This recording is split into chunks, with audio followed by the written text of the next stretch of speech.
Mr. Speaker, Mr. Sergeant at Arms, for what purpose? admittance of the Governor of the great state of Arkansas, the Honorable Asa Hutchinson. Mr. Sergeant at Arms, please admit the Governor.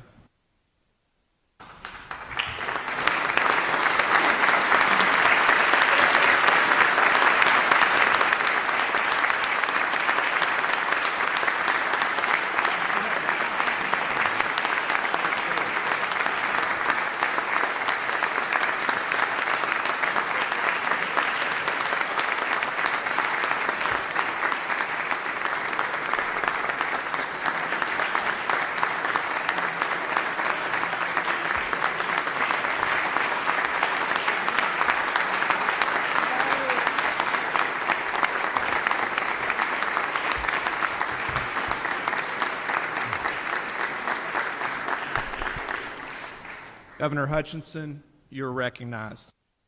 Thank you, Mr. Speaker, to the Senate Pro Tem Hickey, Lieutenant Governor Griffin, Mr. Chief Justice, Justices of the Supreme Court, distinguished constitutional officers, and members of the General Assembly.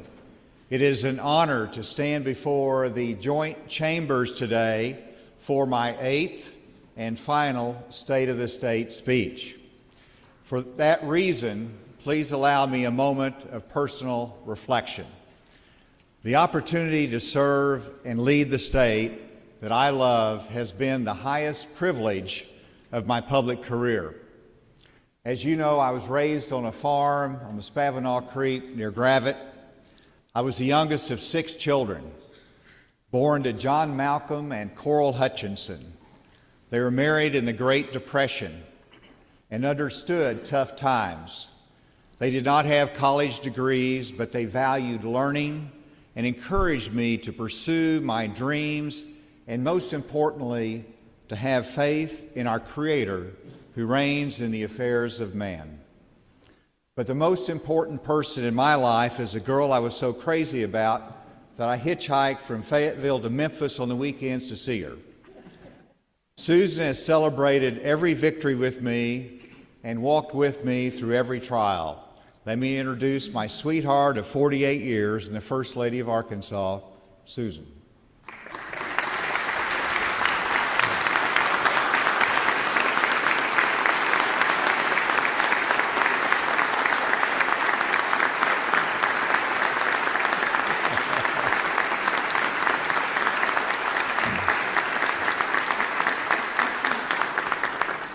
Susan has devoted time, energy, and her voice to help the abused and neglected children in our state.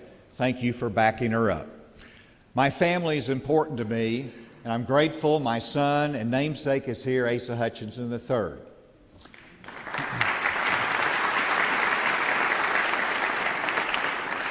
Today, I'm also grateful for the partnership of the General Assembly. Every once in a while, we may disagree. And you might have thought about dissolving the partnership. But all in all, we have worked together and accomplished a great deal for the people that we serve.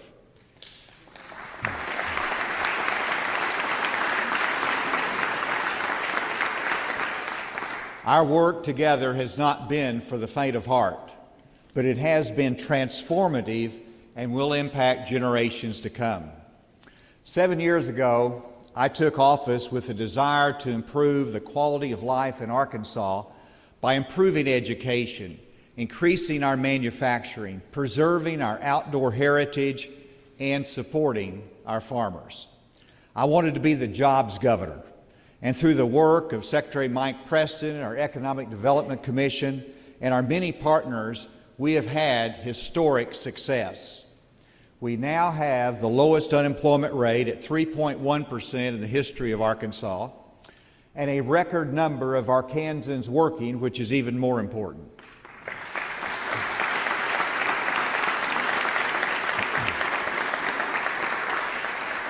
We have signed 556 incentive agreements that created 25,000 jobs.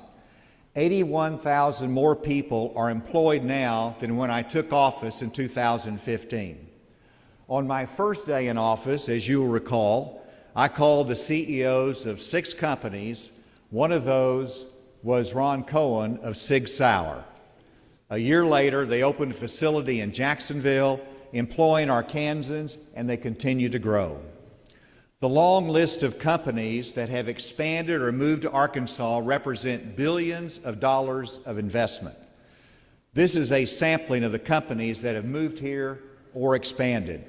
Synergy Cargo in Crossett, Nestle in Jonesboro, Aerojet Rocketdyne in Camden, Trex in Little Rock, Envirotech in Helena, West Helena, Vexus Boats in Flippin, Canoe in Bentonville, Resolute Forest Products in El Dorado and Glenwood, West Rock Coffee in Conway, Riceland in Stuttgart, Mars Pet Care in Fort Smith, Drax in Russellville, Tractor Supply in Maumelle, and many others.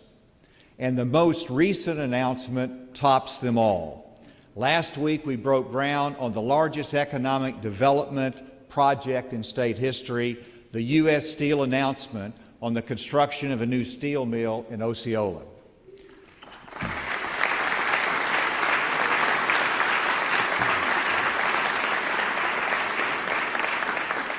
This is another calling card for our state.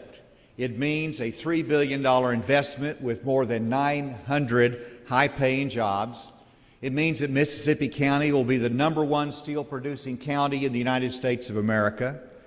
And this would not have been possible without the support of the Arkansas General Assembly. You passed legislation necessary to win this project. Thank you for your support. But there is more. In Arkansas, we support our military bases and their missions. That is why we work so hard to bring in the F-35 pilot training mission to Ebbing Air National Guard Base in Fort Smith. This will be an economic boon for Western Arkansas for decades to come. This job creation is possible because of our intentional efforts in making Arkansas a business-friendly state with the right policies in place. But another reason that we have been successful in job creation is that we have made it a priority together to cut taxes. When I came into office, I promised to cut middle-income taxes by $100 million. People said it couldn't be done. Well, we did it in the first year. Then we went on to provide tax relief to every Arkansan. We have lowered the individual income tax rate from 7% when I got elected to 5.5% this year.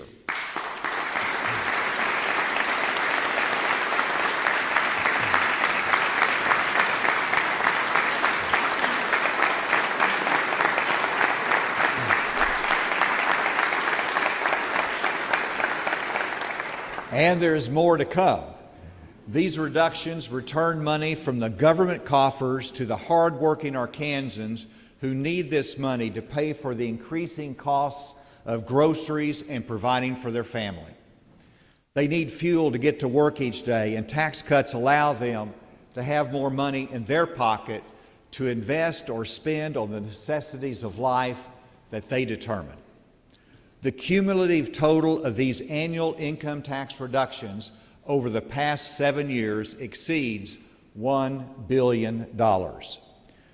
We did this while also giving teachers raises, increasing funding for education, and creating a record $1.2 billion in reserve funds.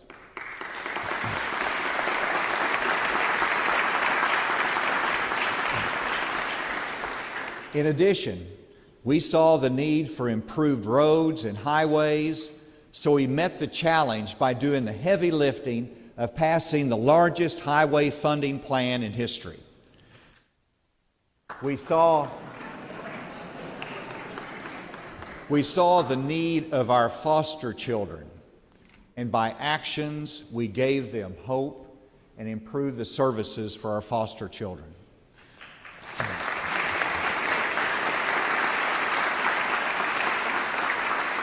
We wanted a more efficient and responsive state government, so we transformed it from 42 departments down to 15. We have reduced the number of state employees by over 2,000 since 2015. We navigated our way through a pandemic, and we kept our schools open because we knew our children needed to be in the classroom. I knew in Arkansas every business was essential, so we never sheltered in place or stopped producing. And these businesses are not only essential for our families, but also for the world. We produce in Arkansas, and the world depends upon us. In the spirit of comity and friendship, the General Assembly and the executive branch came to agreement on most issues during the last 2 years.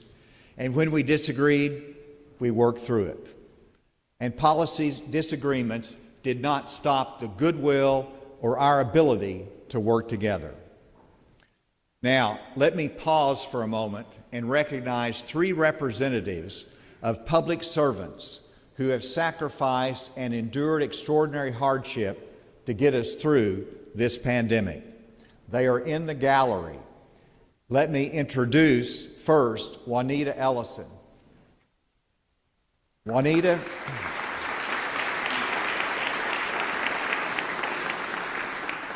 was a senior in high school in Camden when she decided she wanted to teach school.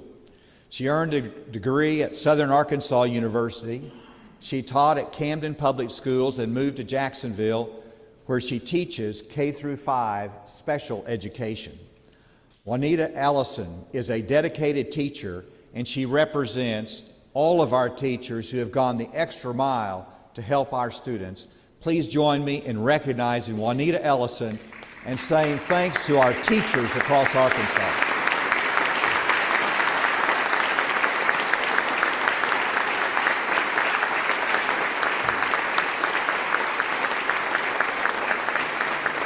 Now, next I want to introduce Emily McGee, who will also stand, who is a critical care nurse in the ICU unit of St. Bernard Regional Medical Center in Jonesboro. Emily was the director of critical care and oversaw the expansion of critical care at the hospital during the pandemic. Emily represents our healthcare professionals, who we all celebrate as heroes during the last 2 years. They serve us every day. Let us express our thanks to Emily McGee. God bless you.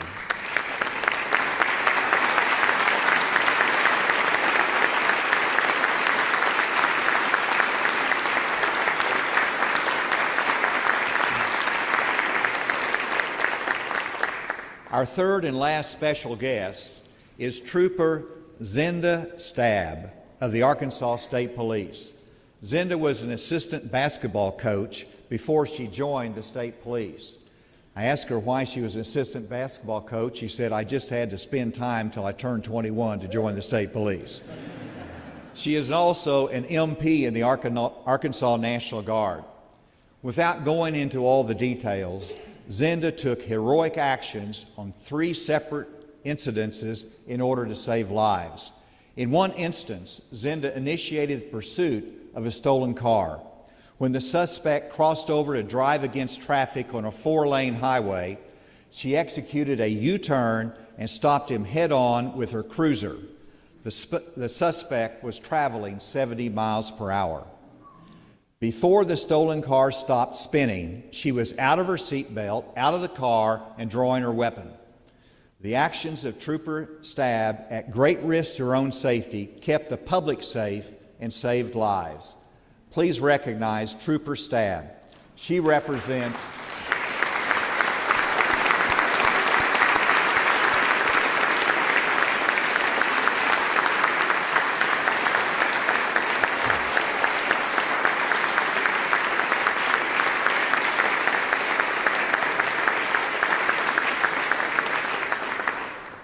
She represents all those in law enforcement that risk their lives every day for our safety and to enforce the rule of law. So thank you, Juanita, Emily, and Zenda, for your service. Before we move into the future, let's spend a moment reflecting on history.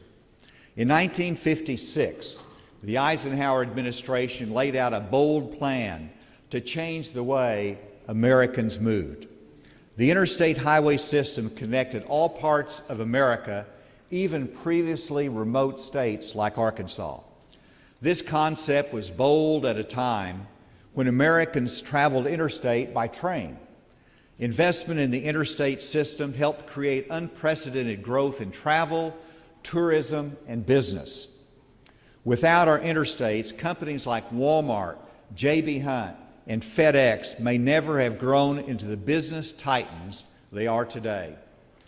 President Eisenhower wisely saw where the future of mobility was heading, and his vision made America a leader in that future. Now let's talk about our own future. You have supported our students by giving them opportunities in computer science education that makes Arkansas a national leader. Tens of thousands of more students have an opportunity to choose a path that will make a difference in shaping the world and will provide them a high-paying job. But now, Arkansas is in a unique position to lead in future technologies that will change our world. Today, I am challenging Arkansas to lead in this world of innovation by focusing on the future of advanced mobility. Yes, advanced mobility. This focus includes autonomous vehicles, upward mobility platforms, electric vehicles, and modes of transportation that do not exist today but could be the dream of an Arkansas student right now. Why Arkansas? Why can Arkansas lead in this innovation? Because we have always led in transportation, from entrepreneurs like J.B. Hunt, who started hauling rice hulls from Stuttgart to Northwest Arkansas, and Sheridan Garrison, who started Arkansas Freightways that is now FedEx Freight, and also Steve Williams of Maverick Transportation. We all know that the success of our transportation industry is critical to the economic future of Arkansas. And to position our state for the future, we must act today, because the future of supply chain deliveries will be different tomorrow from the trucks on our road today. So let's keep leading. This past year, between the Delta variant and Omicron, I was able to make an economic trip to Israel. I spoke at the Prime Minister's Mobility Conference. I was preceded on the stage by the Israeli Transportation Minister, who announced that they hope to get a bill through the Knesset that would allow the piloting of autonomous vehicles. Well, I was the next speaker following the minister, and I was able to announce that Arkansas passed a law in 2019, 2 years ago, that allowed piloting of autonomous vehicles. Further, I said the pilot program was successful, and we are now using fully automated vehicles delivering goods from the warehouse to the retail store. It was a proud moment for Arkansas, and it was a joyful moment for me as well. But to accomplish this, it took the work of the General Assembly, the Arkansas Department of Transportation, and the leadership of the private sector. In this case, it was Walmart and Gaddick. We have recruited the headquarters of an electric vehicle manufacturing company, Canoe. And in South Arkansas, Standard Lithium is piloting production of a critical element in the supply chain for electric vehicles, lithium. In eastern Arkansas, we produce the steel that is required for battery casing in electric vehicles. So we are in a good position to shape the future from Arkansas for our nation. In order for us to lead, we need to have electric charging stations across the state.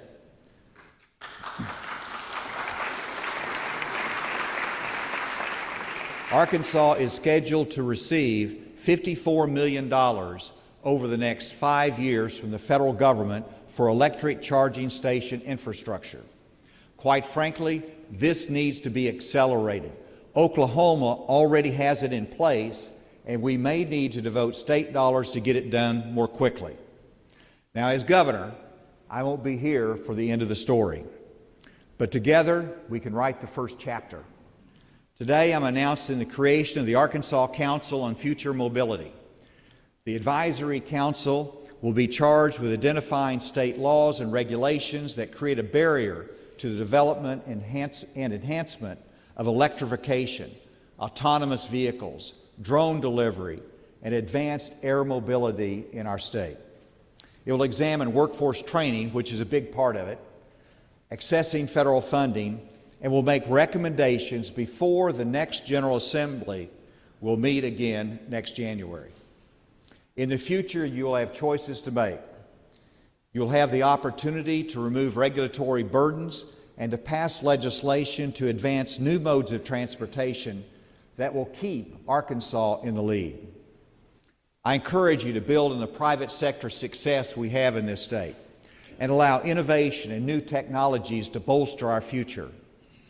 The businesses that drive these innovations in mobility will be leaders in the future economy.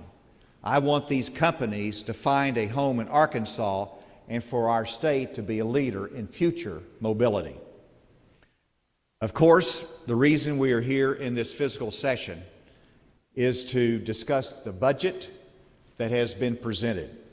The budget before you includes increased funding for education, health care, and public safety.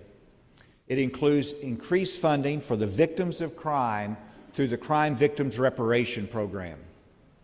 It provides funding for child abduction response teams and for 2 new drug courts. And even with those spending priorities, we will continue to have a healthy surplus. Most importantly, this session will be remembered for our support of law enforcement. Because of your advocacy and hard work, I'm able to announce my support for the $5,000 one-time payment to every county and city certified law enforcement officer. It should cover other frontline certified officers as well. This will be a one-time payment from our surplus effective June 30 when the fiscal year ends. It is designed to reward and incentivize those dedicated officers who keep our streets safe and our homes protected. The total cost of this initiative in support of law enforcement will be approximately $45 million. Next, you passed Act 786 of 2021 session to create the Public Safety Equipment Grant Program. This was one of the recommendations of the task force on the advancement of law enforcement that I convened after the murder of George Floyd and the subsequent nationwide protest. The task force wanted to increase trust between police and our communities and to improve the training, equipment, and pay for our law enforcement officers in a better way. The grant program has received applications for funding to purchase everything from body cameras to bulletproof vests. We have about $5 million in equipment requests from cities and counties, but we don't have $5 million in that grant program.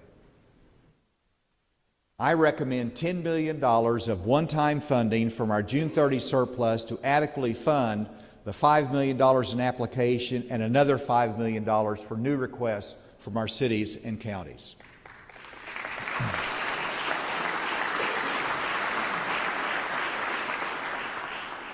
Currently, our law enforcement is underfunded, underpaid, and underappreciated. The actions of this General Assembly to fund more, pay more, and to appreciate more will send the unmistakable message that in Arkansas, we support and value our law enforcement officers.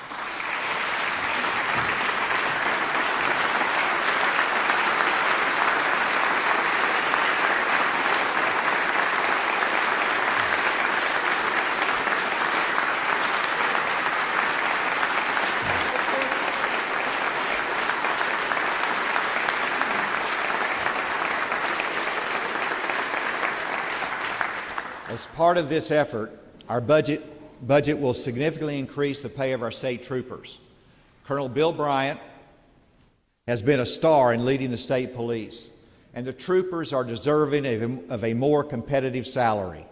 The troopers not only patrol the highways, but their SWAT units are regularly deployed in crisis situations across the state.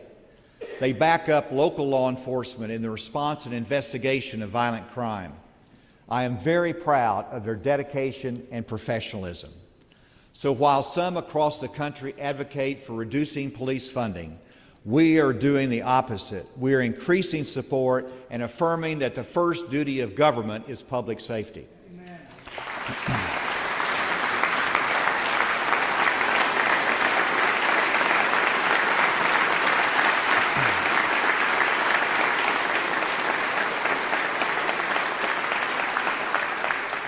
I also challenge our counties and cities to step up to the plate and do more.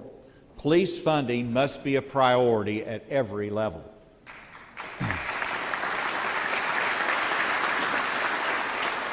Currently, we have a record backup of state prisoners in our county jails. This limits the counties and cities and their capacity to enforce local laws. This backlog must be remedied, and for that reason, I recommend another one-time investment from our surplus to fund a new 498 inmate prison facility. Now let me.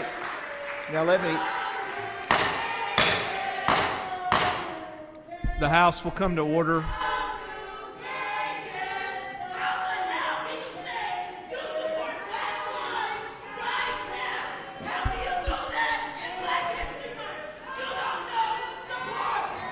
Now,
let me emphasize that this need for a new facility is not a reflection of a change in incarceration policy.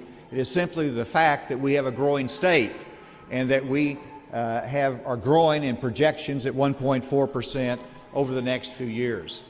My finance team, led by Secretary Larry Walther, conservatively estimates that we will have a $500 million surplus on June 30th. We have sufficient room to address these urgent public safety needs. And yes, if the surplus continues to grow, then there will be an opportunity next year to return part of the growing surplus to the taxpayers. That is your decision.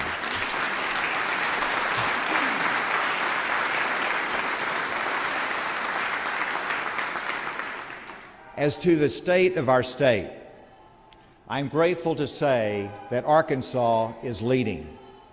We are leading in computer science education, technology innovation, agriculture, tourism, job creation, and support for veterans and law enforcement.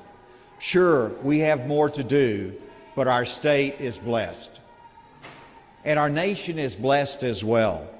I think back in my lifetime, and I can recall the division and protest of the Vietnam War, the turmoil of Watergate, the assassinations of presidents and civil rights leaders, and the bitter political fights in Washington.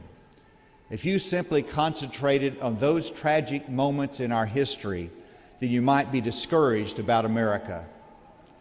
But I also remember and lived through the Berlin airlift, the Cuban Missile Crisis, when our leaders stood tall against the Soviet threat. I witnessed Neil Armstrong land on the moon to win the space race, and I saw the fall of the Berlin Wall. I observed from a very personal standpoint how we all came together as a nation after the 9/11 attack. These moments in history remind us that leaders make a difference and that we can do more. and earn the respect of the world when we are united and when we are following the better angels of the American spirit.